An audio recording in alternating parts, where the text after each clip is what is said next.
जय हिंद। चंद्रकांता क्लासेस में आप सभी का स्वागत है।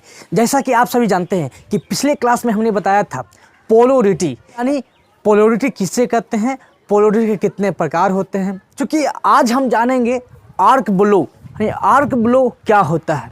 यानी जब हम बिल्डिंग करते हैं तो जो आर्क होता है अपने परिपथ से यानी विचलित हो जाता है, यानी भटक जाता है ना, झटका मार देता है ना, इधर उधर हो जाता है, उसे ही हम कहते हैं आर्क ब्लो। यानी जब डीसी बिल्डिंग या एसी बिल्डिंग जो भी करते हैं तो हमें आर्क ब्लो का दोष उत्पन्न होता है।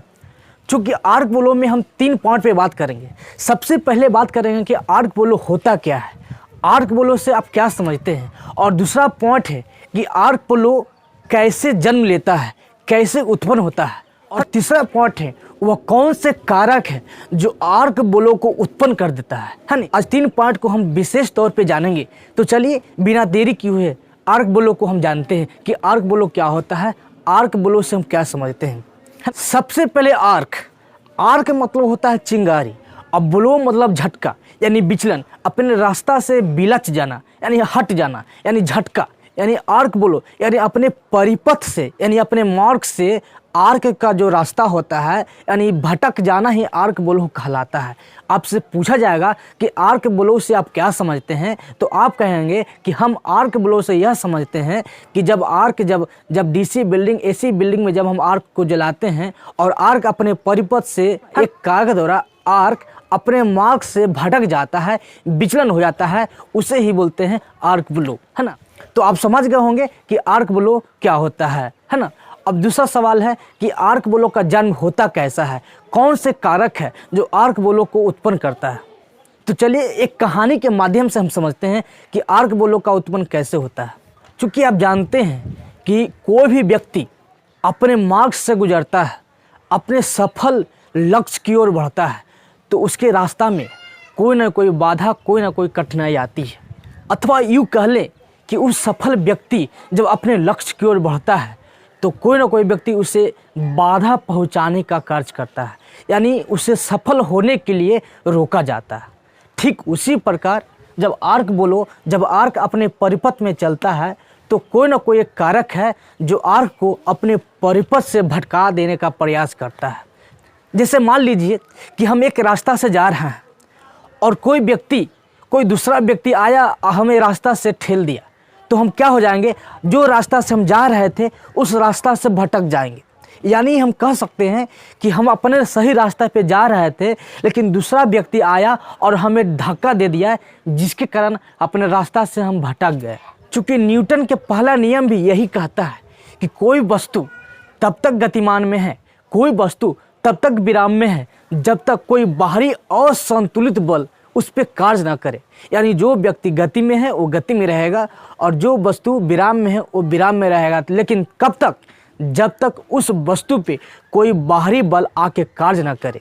तो क्या आप जानना चाहेंगे कि वह कौन सा कारक है जो आर्क को अपने परिपथ से भटका देता है। पहला है ग्रेविटी फोर्स, दूसरा है इलेक्ट्रोमैग्नेटिक फोर्स और तीसरा है सरफेस टेंशन फोर्स, यानी गुरुत्वाकर्षण बल और विद्युत चुंबकीय बल और सरफेस बल, है ना।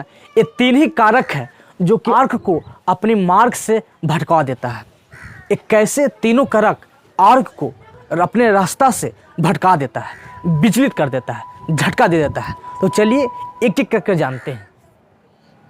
चूँकि आर्क को अपने रास्ता से भटकाने वाला यही 3 कारक है, ग्रेविटी फोर्स यानी गुरुत्वाकर्षण बल, है ना, विद्युत चुंबकीय बल और सरफेस बल। यानी ये क्या होता है जो अपने मार्ग से आर्क को भटकाने का काम करता है।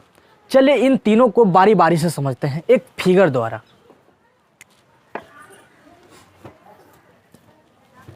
चूंकि यहाँ आप देखेंगे कि यह जो फिगर में है डीसी बिल्डिंग मशीन है।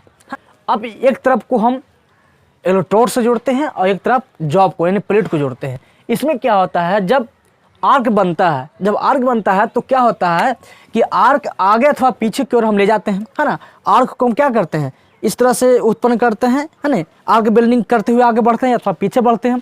लेकिन क्या होता है, इलेक्ट्रोड और जॉब के बीच में एक ग्रेविटी फोर्स लगता है। आप समझेंगे इस चीज़ को, इलेक्ट्रोड और प्लेट के बीच में एक ग्रेविटी फोर्स लगता है। क्या फोर्स लगता है कि हम आर्क को आर्क को हम इस तरह से आगे की ओर ले जाएंगे और यहाँ पे प्लेट क्या करेगा, इस इलेक्ट्रोड को अपनी ओर आकर्षण करेगा, है ना, जिसके कारण क्या होता है कि यहाँ पे एक ग्रेविटी फोर्स बनता है, जिसके कारण क्या होता है आर्क आगे पीछे हो जाता है ना, या फिर अपने मार्ग से विचलन हो जाता है, आर्क ब्लो का जन्म हो जाता है। लेकिन सबसे ज़्यादा होता है इलेक्ट्रोमैग्नेटिक फोर्स, यानी विद्युत चुंबकीय बल के कारण आर्क ब्लो ज़्यादा होता है। हमने क्या बोला कि विद्युत चुंबकीय बल के कारण आर्क ब्लो सबसे ज़्यादा होता है। तो चलिए उसके लिए हम यहाँ पे एक फिगर बनाते हैं।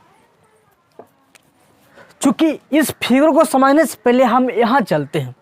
यहाँ देखेंगे ए हो गया मेरा जॉब यानी प्लेट और ए हो गया इलेक्ट्रोड। अब हम क्या करते हैं, जब हम वेल्डिंग करते हैं, है ना, जब लाइन को कनेक्ट करते हैं यानी बिजली को धारा जब प्रवाह करते हैं तो क्या होता है, इलेक्ट्रोड और प्लेट में दोनों जगह विद्युत चुंबकीय क्षेत्र बन जाता है। यानी इलेक्ट्रोड के आसपास विद्युत चुंबकीय क्षेत्र बनता है और प्लेट के आसपास भी विद्युत चुंबकीय क्षेत्र बनता है। जब दो विद्युतीय क्षेत्र को आपस में सटाएंगे तो उसमें आकर्षण या विकर्षण का गुण उत्पन्न हो जाता है। तो कैसे होता है कि चुंबक में नॉर्थ पोल और साउथ पोल के कारण, है ना, आकर्षण और विकर्षण का गुण पैदा हो जाता है। तो चलिए इस फिगर पे आते हैं कि बीच में हो गया आर्क, है ना, यानी यहाँ ये आर्क बन रहा है, इसके ऊपर हो गया विद्युत चुंबकीय क्षेत्र और नीचे भी बनता है विद्युत चुंबकीय क्षेत्र। यानी बीच में जब आर्क को हम जलाएंगे, आर्क को जब उत्पन्न करेंगे तो यहाँ भी विद्युत चुंबकीय क्षेत्र बनेगा, यानी इलेक्ट्रोड पे और प्लेट पे भी विद्युत चुंबकीय क्षेत्र बनेगा। कि चुंबक में नॉर्थ पोल और साउथ पोल होते हैं, इसको मान लेते हैं इलेक्ट्रोड और इसको मान लेते हैं प्लेट।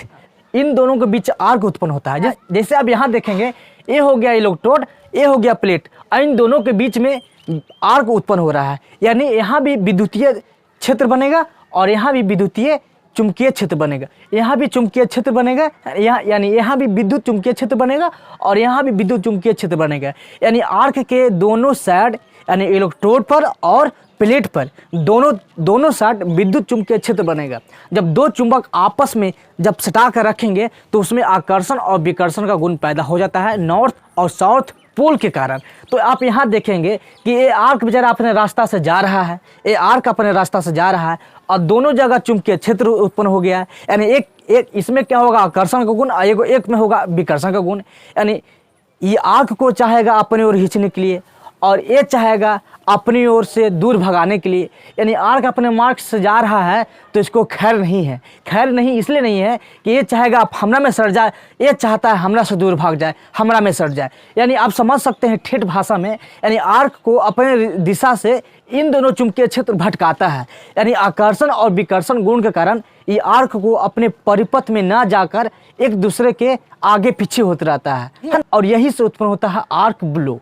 तो आप समझ गए होंगे कि आर्क ब्लो की उत्पत्ति कैसे होता है ना, और आर्क ब्लो की उत्पत्ति होने वाले कारक यानी विद्युत चुंबकीय ग्रेविटी और सरफेस टेंशन फोर्स लगता है ना, तब जाके आर्क ब्लो उत्पन्न होता है। और आर्क ब्लो कैसे उत्पन्न हुआ हम इस फिगर के माध्यम से बता दिए। चूँकि हम आर्क ब्लो में पहला पार्ट में यह जाने कि आर्क ब्लो किसे कहते हैं और दूसरा पार्ट में यह जाने कि आर्क ब्लो को उत्पन्न करने वाले कारक कौन कौन हैं, और तीसरा पार्ट यह जाने कि आर्क ब्लो उत्पन्न होता है तो कैसे, है ना। इन तीनों पार्टों को हम जान गए और हम नेक्स्ट पार्ट में जानेंगे कि जब ये आर्क ब्लो उत्पन्न हुआ तो इसका क्या क्या प्रभाव पड़ेगा, बिल्डिंग में आर्क ब्लो का क्या प्रभाव पड़ेगा, बिल्डिंग में आर्क ब्लो का क्या प्रभाव पड़ेगा, और यदि बिल्डिंग में जब आर्क ब्लो का प्रभाव पड़ेगा तो क्या इसे कंट्रोल किया जा सकता है, यानी आर्क ब्लो को कंट्रोल कैसे कर सकते हैं। इन दोनों पार्ट पे चर्चा करेंगे और तब तक के लिए धन्यवाद।